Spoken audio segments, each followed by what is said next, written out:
जय हिंद, वंदे मातरम। स्वागत है आप सभी का फ्री एग्जाम जून यूट्यूब चैनल पर। दोस्तों, अगर आप बिहार प्रधान शिक्षक का एग्जाम देने वाले हैं तो ये वीडियो आपको समर्पित होगी, जिसमें हमने संपूर्ण इतिहास से 100 महत्वपूर्ण प्रश्न लिया है। प्रश्न वही हैं जो बार बार एग्जाम में पूछे गए हैं। तो मैं आपको विश्वास दिलाता हूं कि अगर आप ये 100 प्रश्न पूरे ध्यान से देख लेते हैं तो इतिहास में यहां से प्रश्न बाहर नहीं जाएगा। तो चलिए सेशन को प्रारंभ करते हैं और पहला शानदार प्रश्न देखते हैं कि प्रश्न को पूरे ध्यान से आपको देखना है। हड़प्पा काल के मोहरों के निर्माण में मुख्य रूप से किस पदार्थ का उपयोग किया जाता था? तो सेल खड़ी का प्रयोग किया जाता था। किसका किया जाता था? तो सेल खड़ी का प्रयोग किया जाता था। अगला प्रश्न है, सिंधु घाटी का पतन नगर कौन सा था? तो लोथल था। पूछा जाता है लोथल किस राज्य में है? तो गुजरात में स्थित है। कहां पर? तो गुजरात में स्थित है लोथल। ध्यान रखना है, प्रश्न बनेगा आपके एग्जाम में। अगला प्रश्न है, मोहनजोदड़ो का स्थानीय नाम क्या है? तो मृतकों का टीला। क्या? तो मोहनजोदड़ो को मृतकों का टीला के नाम से भी जाना जाता है। कृष्ण भक्ति का प्रथम और प्रधान ग्रंथ है तो श्रीमद् भागवत गीता है। ध्यान रखना है। योग दर्शन के प्रतिपादक है तो पतंजलि है योग दर्शन के प्रतिपादक। आर्यों के आर्किटेक्ट हम सिद्धांत का पक्ष किसने किया? तो बाल गंगाधर तिलक ने किया। मगध की प्रथम राजधानी कौन सी थी? तो मगध की प्रथम राजधानी थी गिरिराज, जिसे आप राजगृह के नाम से भी जाने जाते हैं। त्रिपिटक धर्म ग्रंथ है तो बौद्धों का धर्म ग्रंथ है त्रिपिटक। ध्यान रखना है। अगला प्रश्न है, प्राचीन भारत का महान व्याकरण पतंजलि किसके समकालीन थे? तो पुष्यमित्र शुंग के समकालीन। दोस्तों, अगर आप ये वीडियो छोड़ करके जाते हैं बीच में तो ध्यान रखना, आप खुद के साथ अपने के साथ बहुत गद्दारी कर रहे हैं, क्योंकि प्रश्न मिलेगा एग्जाम में और छोड़ के जाएंगे तो आपको पछताना पड़ेगा। इसलिए एक एक प्रश्न पर अपनी नजर बनाए रखना है, पूरा कंसंट्रेशन बना के रखना है। बस आप विश्वास रखिए, प्रश्न एग्जाम में बाहर नहीं जाएगा। ध्यान रखना है।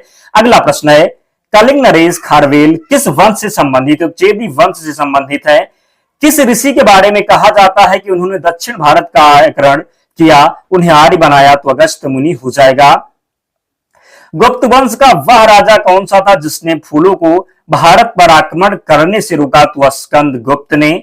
महरौली, जिसको आप दिल्ली में है, कहां पर? तो महरौली दिल्ली स्थित लौह स्तंभ का निर्माण किस सदी में हुआ था? तो चतुर्थ सदी में हुआ था। सी कुमार शंभवसी महाकाव्य किस कवि ने लिखा है? तो कालिदास ने लिखा है। मगध के किस शासक को सैनिय कहा जाता है? तो बिम्बिसार को कहा जाता है। ध्यान रखना है। हर्षवर्धन के समय कौन सा चीन यात्री भारत आया था? तो हुएन सांग आया था। कौन आया था? तो हुएन सांग आया था। मुद्रा राक्षस का जो है मुद्रा राक्षस नामक पुस्तक का लेखक कौन थे? तो विशाख दत्त थे। इतिहास के पिता के रूप में किन्हें जाना जाता है? तो हेरोडोटस को जाना जाता है।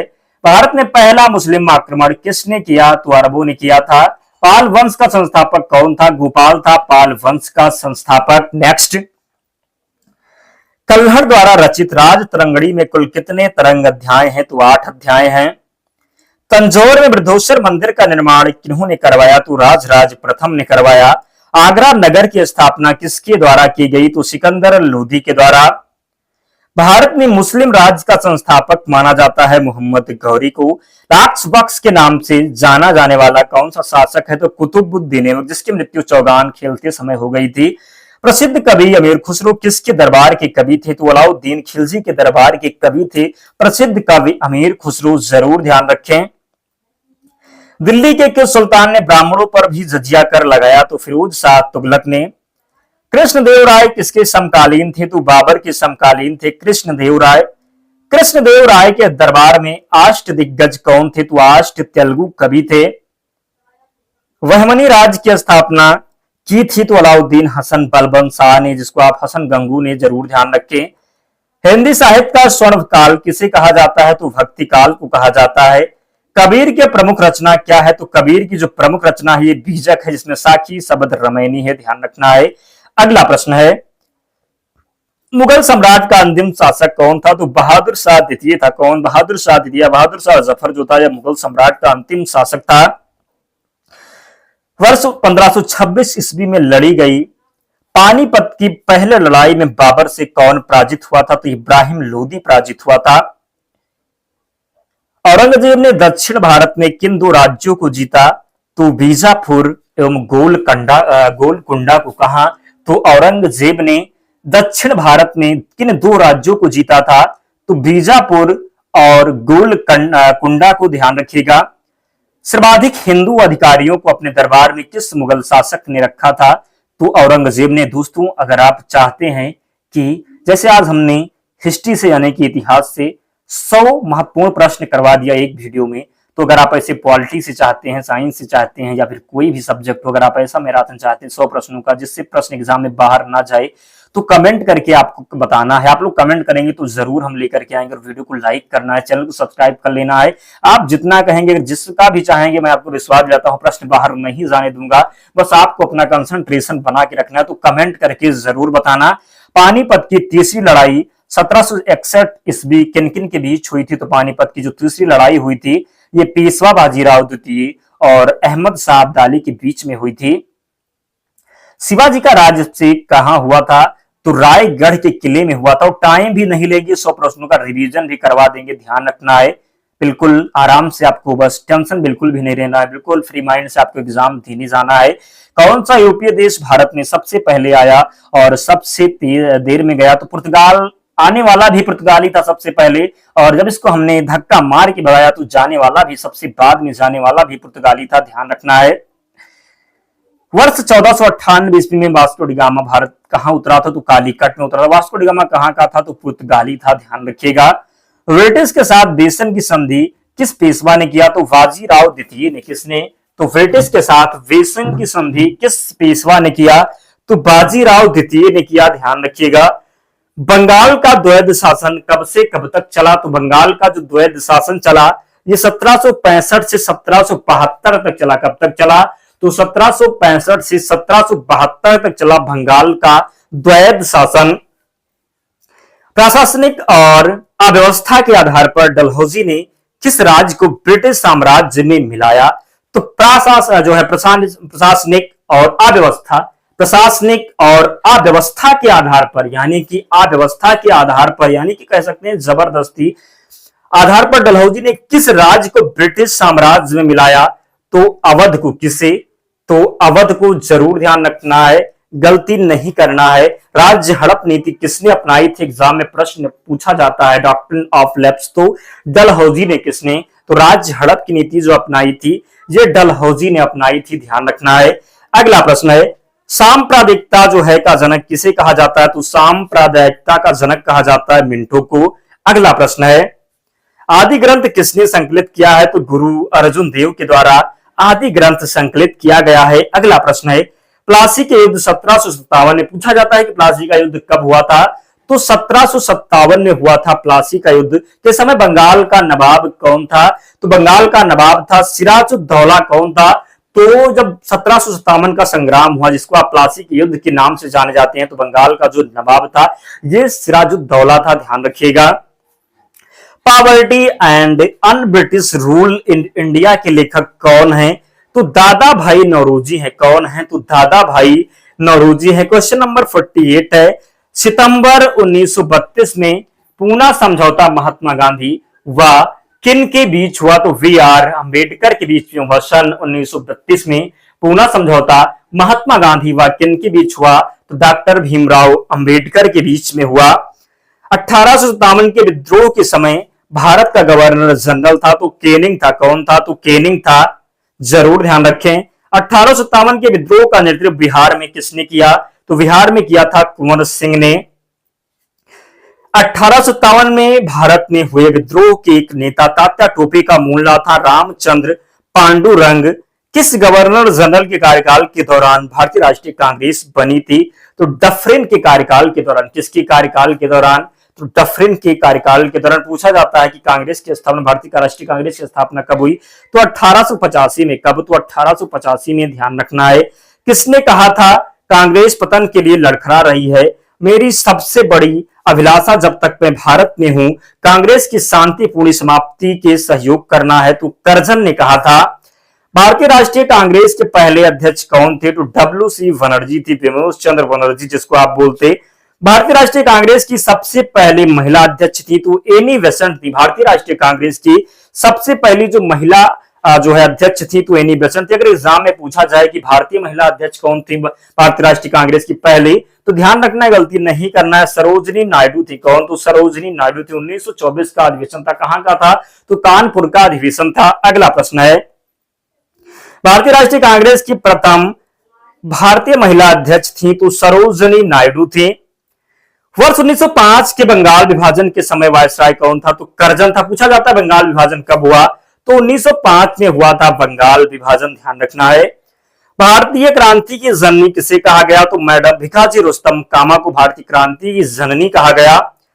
होम रूल लीग की स्थापना जो है, होम रूल लीग की स्थापना में किनका योगदान था? तो Bal Gangadhar Tilak, Annie Besant, S Subramaniam Iyer का था, ध्यान रखिएगा। नेक्स्ट, अभिनव भारत नामक अंग्रेज विरोधी संगठन की स्थापना किसने की? तो वीडी सावरकर ने की। किसने? तो अभिनव भारत नामक अंग्रेज विरोधी संगठन की स्थापना की बीडी सावरकर ने, ध्यान रखना है। गीता रहस्य नामक ग्रंथ किसके द्वारा लिखा गया है? तो बाल गंगाधर तिलक के द्वारा गीता रहस्य नामक ग्रंथ लिखा गया है। असहयोग आंदोलन 1920 से को क्यों निलंबित किया गया? तो 1920 से 1922 को क्यों निलंबित किया गया? तो कब तक चला था असहयोग आंदोलन? तो 1920 से 22 तक, लेकिन 5 फरवरी 1922 को गोरखपुर के चौरा चौरी कांड में हिंसात्मक घटना हुई, जिसके कारण जो है असहयोग आंदोलन को महात्मा गांधी ने रद्द कर दिया, यानी बंद कर दिया, ध्यान रखिएगा। स्वतंत्र भारत के पहले गवर्नर जनरल थे तो माउंटबेटन थे। भारत के अंतिम एवं पहले भारतीय गवर्नर जनरल थे तो सी राजगोपालाचारी थे। डिस्कवरी ऑफ इंडिया नामक पुस्तक के लेखक कौन है? तो जवाहरलाल नेहरू हैं। डिस्कवरी ऑफ इंडिया पुस्तक के लेखक हैं जवाहरलाल नेहरू। 1930 में चित्तरंजन दास एवं मोतीलाल नेहरू को कहां स्वराज पार्टी की स्थापना की? तो 1923 में की। किसने? तो चित्तरंजन दास और मोतीलाल नेहरू ने। कहां पर? तो इलाहाबाद में, वर्तमान में प्रयागराज के नाम से जाना जाता है। Next, who lives if India dies किसकी उक्ति है? तो पंडित जवाहरलाल नेहरू को। भारत की स्वतंत्रता के समय कांग्रेस के अध्यक्ष कौन थे? तो जेबी कृपलानी थे। सीमांत गांधी के रूप में किसे जाना जाता है? खान अब्दुल गफ्फार खान, जो प्रथम विदेशी भारत रत्न विजेता थे। गांधी जी किस गोलमेज सम्मेलन में भाग लेने के लिए लंदन गए? तो द्वितीय गोलमेज सम्मेलन में। किस भारतीय ने तीनों गोलमेज सम्मेलन में भाग लिया? तो वी.आर. अंबेडकर ने। वर्षों में सोने में पंजाब में कोर अत्याचारों के विरोध स्वरूप ब्रिटिश सरकार से प्राप्त कर की उपाधि किसने लौटा दी थी? तो रविंद्रनाथ टैगोर ने लौटा दी थी उपाधि, जरूर ध्यान रखें। पोस्ट ऑफिस के लेखक कौन है? तो रविंद्रनाथ टैगोर हैं पोस्ट ऑफिस के लेखक। अमृत बाजार पत्रिका की स्थापना किसने की? तो शिशिर कुमार घोष ने की। म्यांमार को भारत से किस अधिनियम के तहत अलग किया गया? तो भारत शासन अधिनियम 1935। किस वर्ष राष्ट्रीय गीत वंदे मातरम पहली बार गाया गया? तो 1896 में। मुंबई, मद्रास और कोलकाता में उच्च न्यायालय की स्थापना कब हुई? तो 1861 ईस्वी में हुई। Next, the man who divided India पुस्तक के लेखक कौन है? तो रफीक जकारिया। कौन? तो the man who divided India पुस्तक के लेखक हैं रफीक जकारिया। बनारस हिंदू विश्वविद्यालय के संस्थापक कौन थे? मदन मोहन मालवीय थे। हिंदू समाचार पत्र के संपादक जी सुब्रमण्यम अय्यर हो जाएंगे, ध्यान रखना, गलती नहीं करेंगे।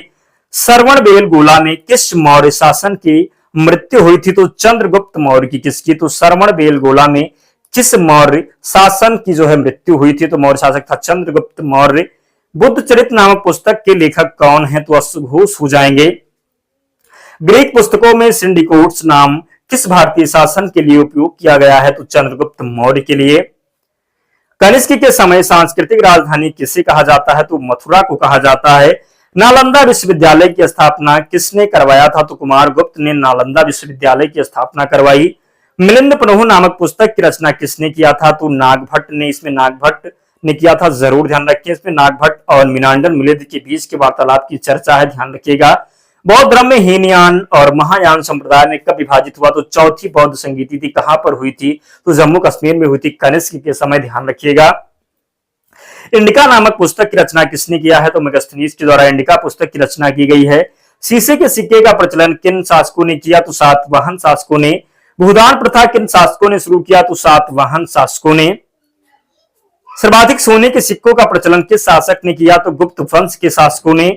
ऋग्वेद में किस नदी को सबसे पवित्र कहा गया है? तो सरस्वती नदी को। मनसबदारी प्रणाली किसने आरंभ की? अकबर ने आरंभ की मनसबदारी प्रणाली। सबसे पुराना वेद कौन सा है? तो ऋग्वेद है सबसे पुराना वेद। अष्ट दिग्गज का संबंध किस शासक से है? तो छत्रपति शिवाजी महाराज से है। गुप्त वंश का अंत किसके आक्रमण के कारण हुआ? तो हुड़ों के आक्रमण के कारण हुआ। तबकात ए नासरी पुस्तक के लेखक कौन है? तो मिनहाज उल सिराज। दोस्तों 97 जो क्वेश्चन हो चुके हैं, 3 प्रश्न और बचे हैं।